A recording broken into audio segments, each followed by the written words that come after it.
put this type of passion into what you're doing, you can turn your passion to profit. Trademark by International Jones. Real talk.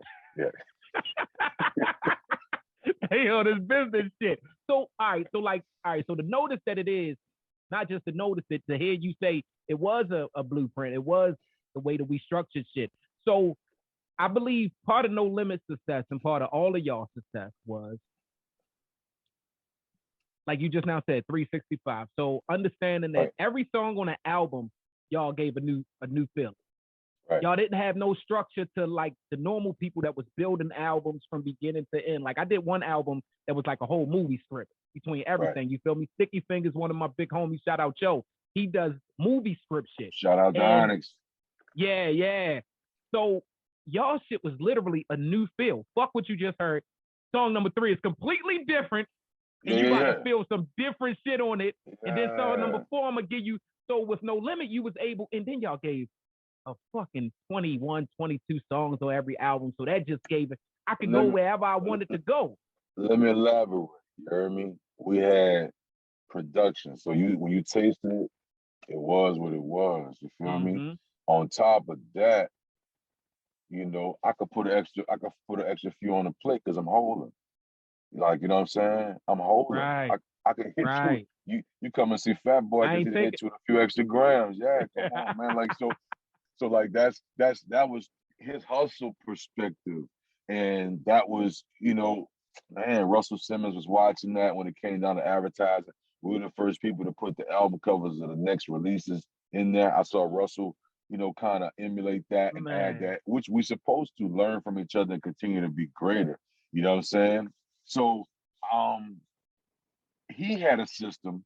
It may work for some people, but he knew at the end of the day, and I'm referencing Pete, Percy Miller, he had a system. Everybody didn't necessarily have to follow it, but if all else fails, here's a system. And you know, it wasn't like, you know, written on paper, here's rule 1, you know. But when I did One There Family, I had his tutelage right there enough. We both Tauruses, so it was different. You know what I'm saying? Knowing when to lead and knowing when to be the student was a thing that me and him learned. You know what I'm saying? And I love that about our work relationship as far as that. You know what I'm saying? Because a Taurus can be stubborn enough to, and I don't really even want to hear your idea. I don't like, you know what I'm saying? So I appreciate that, you know what I mean? And that allowed me to have a lot of intellectual real estate on Ghetto D. You know what I'm saying? You know, like, so that system, you know what I'm saying? Man, just as great as it takes to be a leader to know when to go here, from there, it takes just as much strength, energy, and charisma to be a leader to know when to listen to your flock.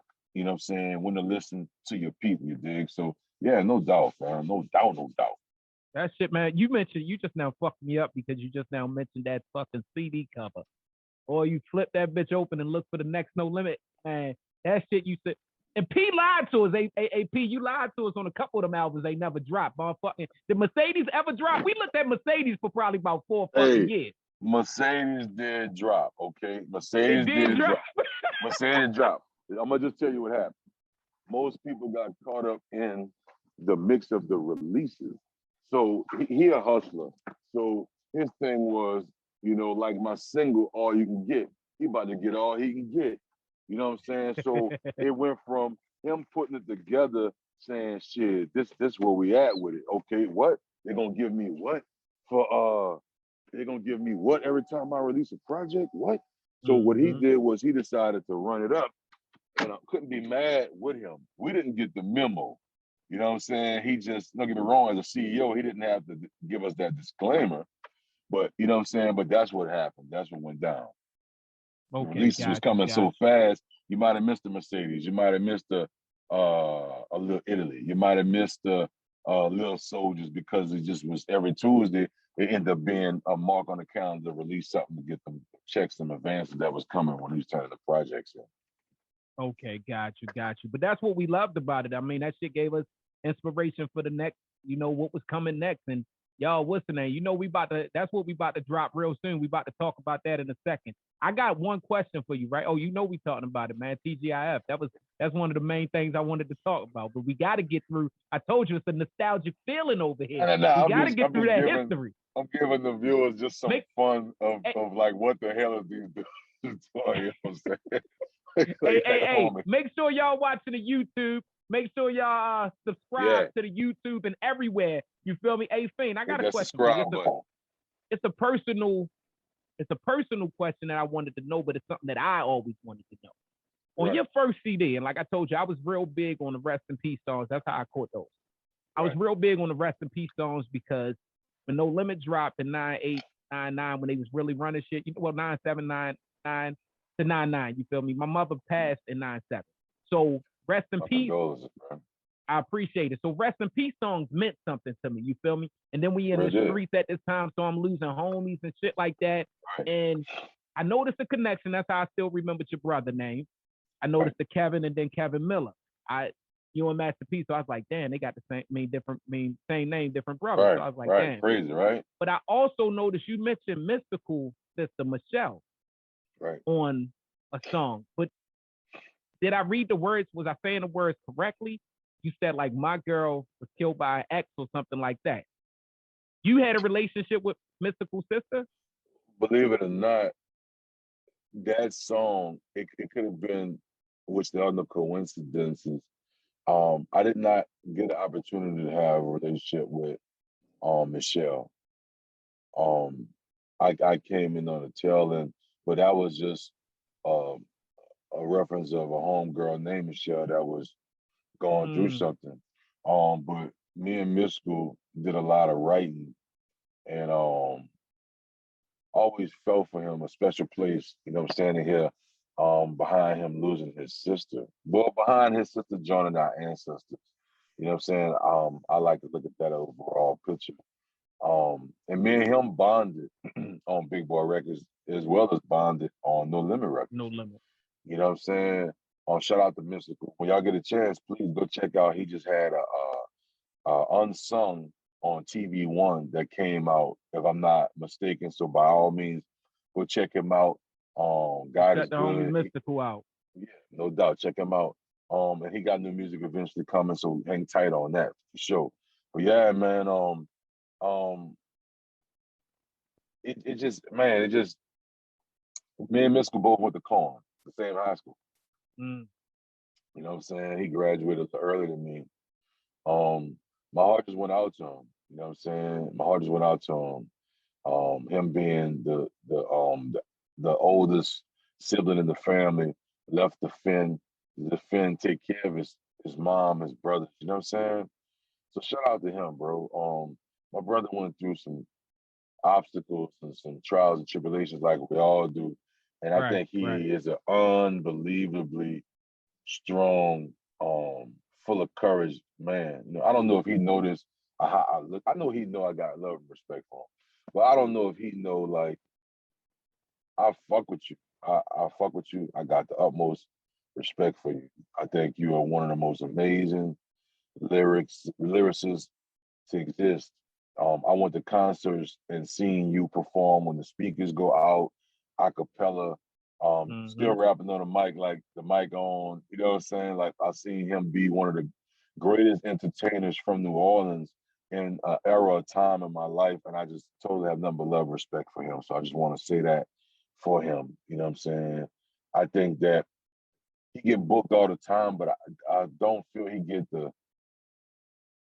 it's a different type of respect he should get because of his accomplishments. I think a lot of ups and downs in life will overshadow things that, that's just gonna come with the territory. You know what I'm saying? Not to say that we are all looking for validation of things, but it wasn't about our sister Michelle, but so happened, you can see how it came across. Yeah. I can, but I mean, that's just, I mean, if you look at Death and you would say, damn, yo, they were fueled by the bag. And I see like the No Limit soldiers, that Tank was fueled by the negativity, or not the negativity, the bag, the hardships in life, the things that we don't you know, we wish didn't happen, but they happen. But instead of dwelling on them, we're gonna succeed them. That's why your brother Kevin is able to still live beyond the years that he was actually on Earth. You know, Right. Mystical Sister, Master P brother. Everybody spoke of people, yo, and that shit allowed those memories to go on, because now you got strangers that's singing out their name. They giving them praises and they don't even know them, and that's just real.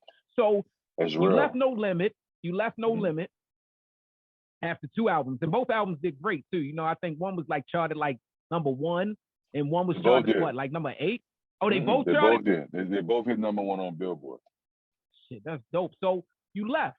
Was that just because of the trend? Like No Limit was cooling down, or it was like it was just time? Nah. I had to move on because I couldn't make sense of some things.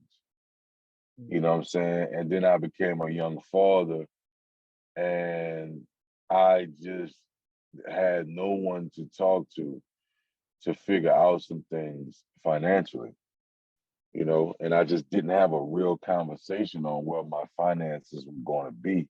So I had worked out a situation and shook hands with Pete on me putting out an independent project to feed myself. Don't get me wrong, man. At that time, we had Alphabet Boys and stuff like that all in our business and just over just man, just too much in our lives. You know what I'm saying? Questioning a lot of things, and it just threw us off altogether. You know, not. I mean, they looked and found nothing, but that don't mean that they didn't disrupt our lives. You know what I'm saying? Right. So I had to figure some things out. So I just went independently. You know what I'm saying? And then certain things I just was like, I'm just gonna figure it out. Then I was questioning, did I even want to be on TV and the radio? I just didn't care. You know what I mean? My problem was I didn't necessarily want to be famous. You know what I'm saying? And I had to process that, you know, in order to make the big dollars at that time, just come with the territory. Right. Like, Definitely. you know what I'm saying? So I was working with Wendy Day, and she was like, you want to be famous or you want to be rich? I was like, shit, I saw my brother get money in the street, and nobody ain't know him on, you know, as far as the wrong people know him, you know what I'm saying? So I was like, I'd rather be rich, you know what I'm saying? And I didn't know that I hindered my fans or gave them the wrong impression that I fell off, or gave them the wrong impression that something happened to me. Life happened, of course, but I just didn't get a chance to have a conversation with my fans. Okay. Yo, I'm about to take a sabbatical, you know what I'm saying? And go do this independently, and I'm gonna hold back on all the extra big campaign how you got there's when they're a family, how you got street life. You know, I got a lot of money, but my fans are still like, yo, we need you out there, bro. You know what I'm saying? So right. You Mr. Womp. Man, bro. So I eventually said, fuck it. And it ended up getting that's our as the fans, that's our selfishness too, man. We don't give artists no chance to fucking. You gotta think. Man, you came in the game, and I know you looking at yourself like, damn, I should have did this, I should have did that. But you gotta think, you came in the game so young. You came in the game so young that, man, of course, the fans don't want to hear that shit. We want you forever. But you was growing too. It's a hard pill, bro, when you think the feds, you know, any day, you know, you seeing Corey Miller go to jail, you seeing Mac go to jail. These are for things they ain't even do. Like, you know what I'm saying? Real shit. I had told myself, like, man, I'd be comfortable just getting my money. Like, you know what I'm saying? If it's about being out there like that, man, fuck being out there like that. You know what I'm saying? I'm gonna get my check. I'll be a millionaire. Nigga ain't never gotta see me. Like, you know what I'm saying? And then it hit me of the responsibility and of brotherhood that I didn't want to hinder the people that was listening to me. And I just thought that wasn't fair. And if I could mentally just be cool with knowing that I'm just going to do my job and I dip, that's what I do. You know what I'm saying? I eventually got with Rough Riders and said that, forget it. I'm gonna go ahead and give my people what they want. And how crazy is that from the Southern boy to get with this big East Coast label Man, and go with fucking DNY and them, crazy with DNY, man, you my was on the man. Rough Riders, I think, what, 2 or 3? You was on one of the Volume 3, compilations. Volume 3. Yeah, I remember that shit. So what? You never even dropped the album with them though, right? I didn't get a chance to drop an album, but I was producing my own album. You know what I'm saying? Mm. That's another thing I really enjoyed. I produced a joint for Jadakiss on his first solo album, Kiss the Gang Goodbye, and I produced on another one of his albums. You know what I'm saying? So they allowed me to produce, they allowed me to just go crazy. You know what I'm saying? And but the album didn't come out because as a family, one of the brothers, D Dean, had gotten into a bad accident, and he Mm. was like not like he was the head A&R in the studio that was following through these DMX albums, this Jadakiss album, these Locks projects, this E. This is the person that was there to make those extra special things happen. You know what I'm saying? And I wasn't gonna put out an album without having that same um notoriety, that same respect, that same tradition. Educator. Yeah, you know what I'm saying? But at the same time, they allowed me to eat. You know what I'm saying? Like, man, this is like I'm trying to tell you, bro, when you just blessed, fam. I was signed to Rough Riders, Interscope, right? I think, yeah, I was signed to Rough Rider, Interscope, right? And we're still putting out independent projects, bro. Oh shit, and they was Rough allowing it. Rough Rider was like, they was like, nah, we want you to eat because we still figuring things out why D is down, why he's recovering. These people allow me to do that. You heard me kids ask me all the time, yo, where the fuck you get that watch from? You know what I'm saying? Like he's like, yo, you down there. I was like, I'm down there getting real Yeah. bags. And nobody didn't care because I saw that's the way Ice Cube did it. He didn't make it about Mm-hmm. his money. You know what I'm saying? I saw Snoop name, so I was able to take that great guidance from afar and apply that to my thing. You feel me? My mojo. But that's not a regret neither. But that had to be one of the best times to see my daddy drinking, popping bottles of Cristal with DMX and shit. You know what I'm saying? Real Like shit. just dope shit, man. Like That's what but I'm actually gonna rap about that. Me ask you about that too. With hip hop losing so many legends. You know, hip hop's losing a lot of legends, especially this last 2 weeks. You feel me? You see me right here, DMX shirt on, saw the shirt. I was like, yeah, whole no DMX doubt. cup. You feel me? That's Damn, how hard. the hell you get this whole That's DMX cup hard. I had made? Right. You feel That's me? hard. Because I fuck with the dog, but we're losing a lot of. And I was gonna ask you if you had any memories with X. That's gotta be. I have another one. I ran into the mall in Lenox Mall to him, and we just went to chopping it up. No Mm-hmm. cameras. We got a picture together, but no cameras. You know what I'm saying? Nothing like that. And I was explaining to him that I got signed to Rough Rider when you went to start doing a lot of movies and shit. Okay. You feel me? And I was just breaking it down to him, and I said, "There's no pressure, but I think we should work." You know what I mean? I really think we should work.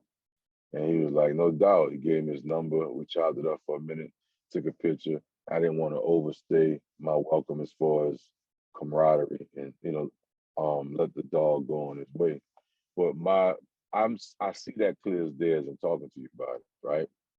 But I'm seeing my dad popping Cristal with DMX in the club one night. That That's had to dope. be, yeah, that was a dope. He was like, yo, that's your dad? He like, yo, Pops, yeah, come on here and drink with me. You know what I'm saying? Pops was like, I'm gonna holler at you, little young blood. I'm gonna pop this bottle with X, you feel me? And I was like, Real man, shit. yeah, dog. So my dad and DMX is up there right now, popping Cristal. You heard me? I ain't saying rush me a bottle, but save me one. Tell the Just have it ancestors waiting. I say what's up.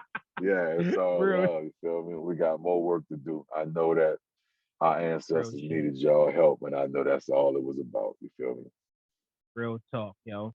So growing up East Coast, you feel me? Growing up up north, whatever. We were taught Cash Money and fucking No Limit was beef. That's how it came across. Hold up before you even take it. But I'm gonna tell you, being a fan, first of all, we was taught that shit so much, I didn't even give the first Hot Boys album any love. I ain't know why? These Bows and Reeds, I wasn't doing no Jabos. I wasn't doing nothing. I wasn't fucking with none of it. You was loyal. You was loyal. Over the years, you realize certain shit when you following people. Like I watched you and Turk chop it up the other day. I watched Soulja Slim and BG was real close. Right. I watched who else? Shit, See, I fucking Corey Mystical Miller, went and signed to Cash Money. Right. And also Corey was tight with BGs, you know. I was tight with BG. Me and BG, when I moved to the third ward, BG was a block away, 1 block away, if that. It might have been a half a block away. You know what I'm saying? Like, we all come up around each other, one shape, form, or fashion. And I'm gonna be clear. They made something was an undertone at one time of not necessarily being amongst each other as far as the labels. But just to be clear, it wasn't no beef. You know what I'm saying? Beef, where we from, beef wipe out generations. Mm-hmm. You know what I'm saying? And if you notice, we didn't have that going on with No Limit, Cash Money. We did not let it get to beef.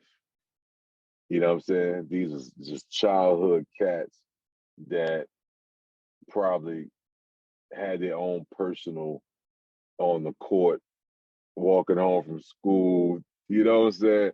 Probably had their own indifferences at that time. You know what I'm saying? But it wasn't no beef. But your loyalty made you not listen to the projects. Man, I wasn't giving them niggas no shot at first. Hey, I'm gonna trip you out, right? I'm gonna trip you out. I remember coming to the studio, right? I remember Pete opened up Billboard. He opened up Billboard. He was like, yo. He was like, yo, man, this is what they putting out. He was like, damn, homie ain't do too good the first week, right? I looked at him at the little office table. I looked up, I said, look, check this out. Don't count the boys out, yeah. The niggas coming. You heard me? Look, I'm fresh uptown, homie. Listen, I'm just letting you know, don't count them out, yeah. He looked at me, Fiend, what the fuck? I like, don't count them out, yeah. You feel me? And I remember him smirking like, I was saying, like, I supposed to be able to tell you the real. Mm-hmm. I'm supposed to be able to, yeah. I've always studied the music, hip hop, like stock market. I always know the next whatever. I was there for the Bone Crushers, the David Banners, the Young Jeezus, the Gucci. I was always there in history. But look, I put Young Dolph on a song, you heard me, when I knew he was gonna be, everybody gonna catch their wave. You know, everybody gonna catch their wave and catch their run. Shout out to all those people too. I'm not saying I played instrumental in their careers. I'm just saying, like, I was blessed enough to always be in the next wave of something, especially from the South. You heard me? Real talk. So we're gonna listen. Now, you know I can hold you for days, man. You got history because after which about 25 in almost? You about to hit 25 years in? I gotta have somebody tell me. I don't even really. You heard me? I know it's over 20, but for you to say it like that, let me know. Yeah, might be. Yeah. So you got all these years in, and the one thing I know is it's still fucking getting better. It ain't too many niggas that can hold that energy because you didn't come. All right. So for instance, when you think about No Limit, your mystical energy was completely different than shit that you heard from anybody else. It's the energy thing. Whereas though, in order for you to keep your fan base, you have to keep that fucking energy. And you're still able to get that energy and got that shit still rising 20-something odd years later on this new fucking project that I was fucking trying to lose weight, my big ass in the gym working out and shit. And you got the song. Yeah, there it go right there. For those that's on there, motherfucking TGIF. Thank God it's FIEND. It's the latest project. When did that drop? I know I just now been listening to it on Apple Music. It came out March 19th. Okay. And for the record, please don't let this date on this throw anybody off. This is a project like it came out yesterday. You feel me? Like this has got to be one of the highest vibrations I put out in a while. And it's just filled with a lot of dope shit. You feel me? Production is immaculate. Man. The features are immaculate. It's featuring Mia X, DJ Paul, 36 Mafia, Paul Wall, Mr. Servon, Fendi P, Trey Woods, and Dubs a Hash. You feel me? So that's what I was about to say. I see a lot of familiar faces with it. You feel me? I see a lot of familiar faces. And especially you and Mia X always been tight. And just seeing her on there, Mr. Servo, and even Mr. Servo, when he come on FEUD, said like, that shit is, that's what's the name, man? So you're still giving it to him like you're fucking 18 years old. That's what's crazy. And like you said, even though you took your hiatus, I got the Can I Smoke shit at Part 1, Part 2. It was so many mixtapes within there because that was the early 2000s. It was the mixtape era any fucking way. You got a lot of released projects that's not considered mainstream projects, but you have never lost a fucking step. We don't have out of none of these projects a weak fucking verse from you, a weak project from you. You have been giving it to them with that energy and that same compassion, and you're still speaking that real shit. Even on this one, but you're speaking it from a perspective of grown up now too. And I noticed that. You feel me? You talking with the UGK song. And speaking of go get yourself a motherfucking get an LLC, get a coffee, live life that's orchestrated in your favor. Let a hater serve as your waiter by any means. Let's get this paper. Real shit. Like that's what we loved about you. That's what we still love about you. So for you to be able to still give that shit to us raw, and you're speaking from a perspective of nigga, I made it. So I'm not just speaking on some you can make it. I'm showing you as a living example as this is everything is possible. And the things that you touched on, like, you know, I told you I was only gonna keep you for a couple minutes, man. We've been rapping for an hour, and I know you got shit to do. You're on your independent grind. What is your tell them where they could reach you at? Tell them where they could get the music from. Tell them just how to support motherfucking FIEND, Mr. Womp Womp. Hey, check this out, and then man. Hold up. You gotta give us some bars too, man. You got bars. I don't. I'm gonna be honest with you. I am not Johnny on the spot no more. I'm not Johnny on the spot no more. I got too much adulting going on that don't allow me to relax enough to just do. You know what I'm saying? But I appreciate that. Next time, I don't even ask niggas like that. Next time I'll be ready. I promise everything I love, I'll be ready. You heard me? Hey, I got a new project. But let them know. FIEND. My name FIEND International Jones. You heard me? I got a new project. I put it on compact disc in a jewel case just to give them that nostalgia, to let people know. For those like, okay, I got Street Life. I don't have it on Amazon or eBay, but I saw that my CD was on sale for $997. Somebody got it on there. My vinyl going for almost $4,000, right? This is for a single copy. So I offered my fans, I had 1,000 copies of these CDs, hoping that they can purchase it and they'll have them like some audio art, you know what I'm saying? Like a physical NFT almost, you feel me? And they'll be able to hold that and save that down the line. They might have to pass on to their kids, or maybe they might just be able to flip their money. New project out right now called Thank God It's FIEND.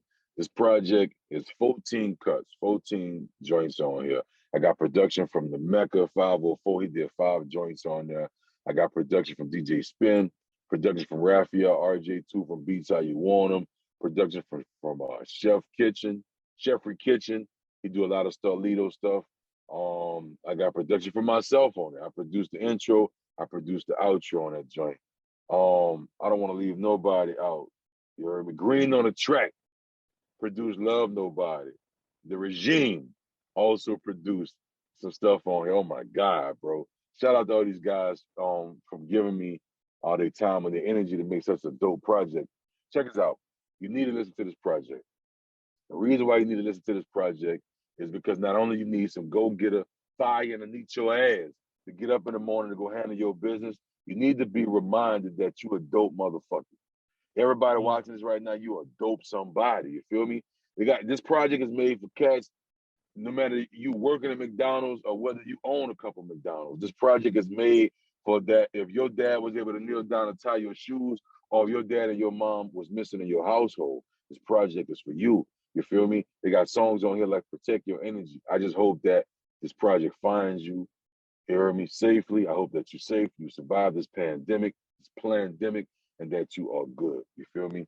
When you get a chance, check out this project. It's available on Apple Music, iTunes, Tidal, and all that other shit you get your dope ass projects from. This is an album. This is not a mixtape. I want you to know the difference of knowing that what I'm able to produce as an individual, as a CEO, and as a vessel of my creator, my ancestors, what I'm able to produce with directing my energy in the right way. You feel me? TGIF stand for Thank God It's Fiend. Thank God It's Family. Thank God I ain't get finesse. Thank God I got faith. Thank God I found myself. You feel me? So I want you to apply this project to your livelihood and see what it means good for ourselves. What I'm hearing is people saying that the project sound like There's One Other Family, Street Life mixed up in some 2021 Twilight Zone. You know what I'm saying? If that means something for you as far as a disclaimer. But by all means, go check out the project. 1,000 copies exist in this world. I would not press up no more. If you didn't get one, you can hit up Sleepy Bear Trees, SleepyBearTrees.com and get the bundle package. You feel me? So I appreciate everybody for tuning in on Cause Face Up. I appreciate you making time for me today on your show. I know it went over 30 minutes. I hope I didn't cut into nobody else's time. But man, hey, brother. East Coast, thank you for hip hop. East Coast, thank you for using my New Orleans jazz heritage, making your dope ass songs so we could just kick it back down and we could do what we're doing. Shout out to everybody. The most powerful thing we could do amongst each other is coexist. If it's not your cup of tea, learn to walk away. You know what I'm saying? Tomorrow is always promised if you want it. You heard me? And remember, your big homie love y'all. Most importantly, you got to love yourselves. You want to follow me, support me on Instagram. I'm 504 Fiend. That's 504 FIEND on Twitter. I'm FIEND, the number 4. DA, my Fiend for the money on Snapchat. It's Fiend Womp Womp. You heard me? It's FIEND WHOMP. And if you ain't know no better, man, this is who I am. I never sugarcoat. I haven't lied to you yet, and I don't plan on doing it in the future. You heard me? So each one teach one, take care of yourself. Pac ain't do this for nothing.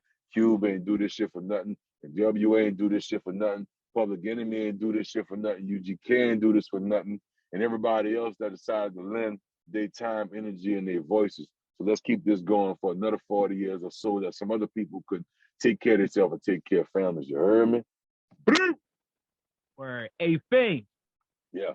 First, let me tell motherfuckers, go out, get the album. Like he said, I'm vouching 100 motherfucking %. That shit is that old fucking Fiend feel with some new fucking Fiend, and he ain't lost a fucking step at all. It's a classic. I'm already stamping that shit as a classic over here for the Cause Face Up podcast. The shit is a classic.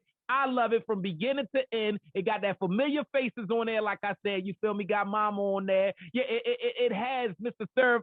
Look, it's everything that you've been looking for, everything that you need. Go get that shit now. And I guarantee you, hey, yo, you sung a little bit on there, too. It gave you that feel. Like I told you, my favorite shit is I don't want to be here if I don't. You gave him a couple of shit with that same tone. I was like, yo, that shit more kids. Yeah. When I had to do that big, I had to feed them kids, stomach touch my ribs. Oh, my hustle gang got legendary. When is it? When is any means necessary? Where were you? Where were you? Yo, I told you. Man, This is the Cuz Face Up podcast. Make sure y'all fucking follow Fiend. Go get the album. Make sure y'all subscribe. Hit the subscribe button right here. Hit the subscribe button over on his page. Yeah. Support your own. Support History Fiend. We're going to do this again real soon because I know you got more shit coming, brother. Yes, sir. We're Yes, supporting. sir. We're looking. And I thank you for being everything that you are, everything that you was, and everything that you gave us, man. Salute, brother. Likewise, King. Likewise, King. I appreciate you, man. May your days continue to get better. You heard me? Now let's get this Same battle. thing. Let's get it. Womp, womp. Womp, Hey, womp. Fiend.